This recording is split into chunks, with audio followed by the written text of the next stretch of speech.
Yo YouTube, welcome back to another video. April 16th, 9:12. This one's earlier than usual, even though my shit's like 11 p.m. I usually make my videos, but it's because I need to do something after this, so I'm making this early as possible because I don't think I'll make it if I... Let me stop yapping, but this one is kind of... I made this one kind of quick, so it's not going to be as long as my other ones because I think I've talked about it before, but this one legit only came... I only made this, like I only wrote like all this shit out. Obviously you guys can know title comparison in it. I only made this because I just seen something, and you guys will probably understand it when I talk about this part here, right? You know what I'm saying? Like I just seen like a, you know what I'm saying? Like it will make sense when I talk about it later, but obviously this one's comparison kills momentum, you know what I'm saying?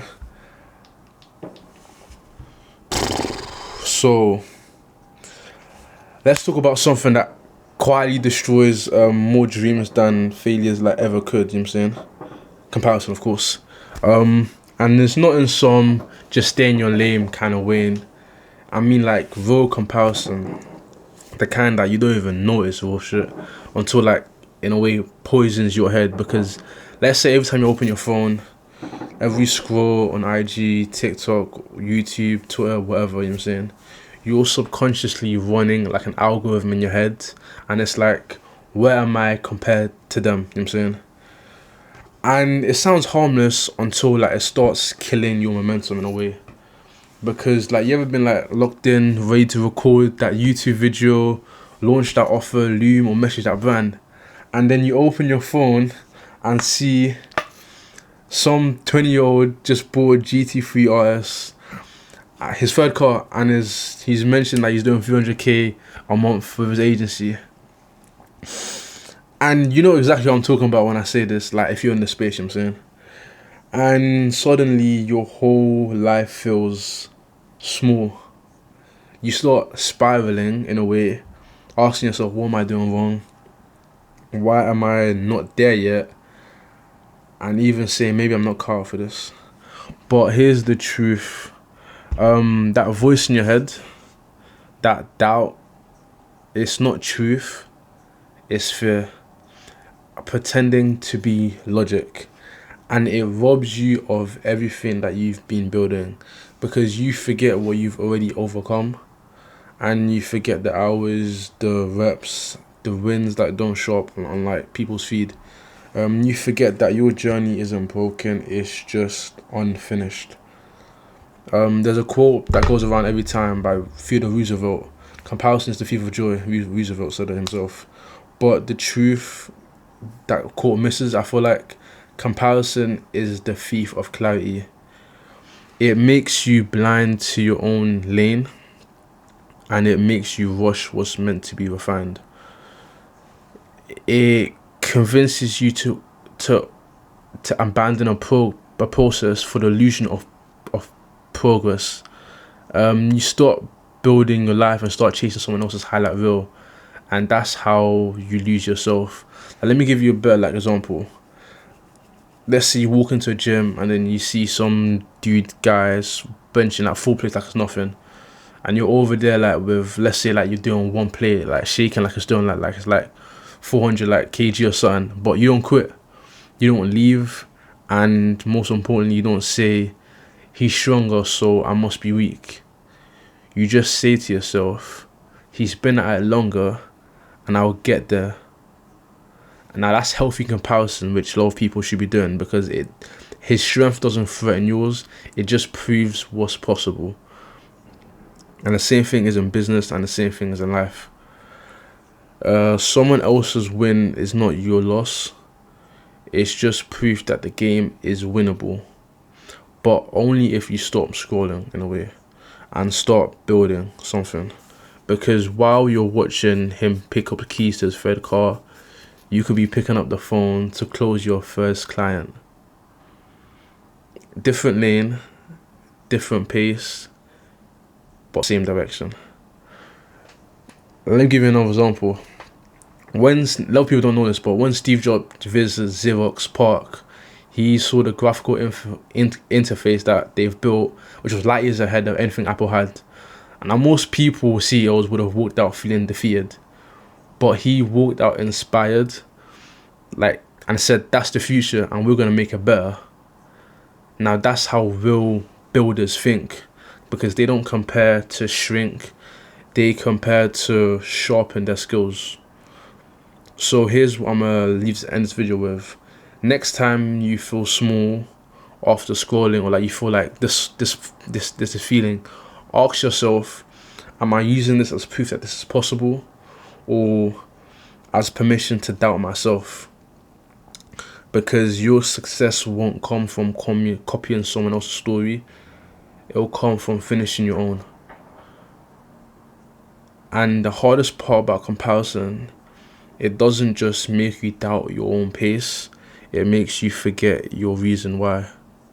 You start chasing what looks good, and instead of looking at what feels right, you stop creating from conviction and start reacting out of fear. But the truth is that the most dangerous thing that you can do is abandon your path just because someone else's looks like louder and better. Because you don't need to be first, you don't need to be flashier than them, you just need to keep going, especially when it feels like invisible and nothing's working out. That season when nothing's clicking, that's the part where most people quit at. And that's why you will pass them, not by being faster, but by being real with yourself. By choosing consistency over attention, depth over dopamine, and patience over panic.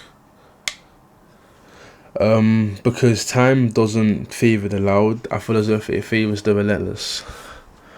So at the end, just stay locked in, stay building, stay true to yourself, and just like don't let other people's wins don't let other people's wins damage your perception of your own reality in a way, if that makes sense.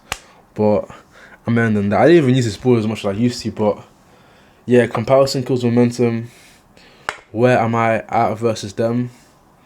It's a thief of clarity, like I said. Scroll less, build more. GT3 RS, Steve Jobs and Xerox, and that story, I don't like, a lot of people won't like notice it. Like, you might think I'm capping, but just like type in like on Google Steve Jobs and like Xerox, and you understand what I meant when he went to their own company and just like saw what they were doing, like their graphical interface. And I don't even know why I know that story. I just do, because you know what I'm saying, like it fits with this fucking scenario. The gym analogy, you know what I'm saying, I'm going in, seeing someone else is doing benching like 1,000 kg, and you're like over there with like 2 kg. Oh shit, I'm weak as fuck. But he's just been at it, like he's fucking bulk as shit and you're skinny as fuck, and you'll be like, oh yeah, I'm weak as fuck. Of course you're fucking weak as fuck, bro, but not to violate your thing. But I'm just saying, like, he's been doing it for like 20 years and on fucking every single drug in the world. He's on steroids plus 10,000, you know what I'm saying. But maybe, I don't even know, I'm chatting right now. But consistency over attention, depth over dopamine, and patience over panic. And then time, finish your story, because your time is coming. And yeah, I'm ending on that.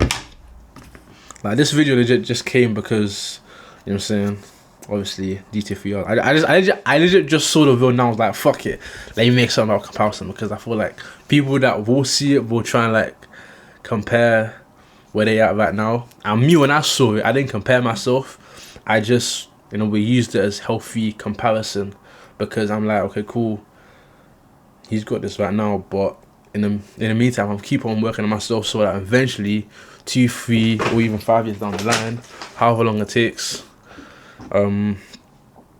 yeah, however long it takes, that I'll eventually be in a position where I can buy whatever car I fucking want, you know what I'm saying, whatever. I just a random day in it, you know what I'm saying.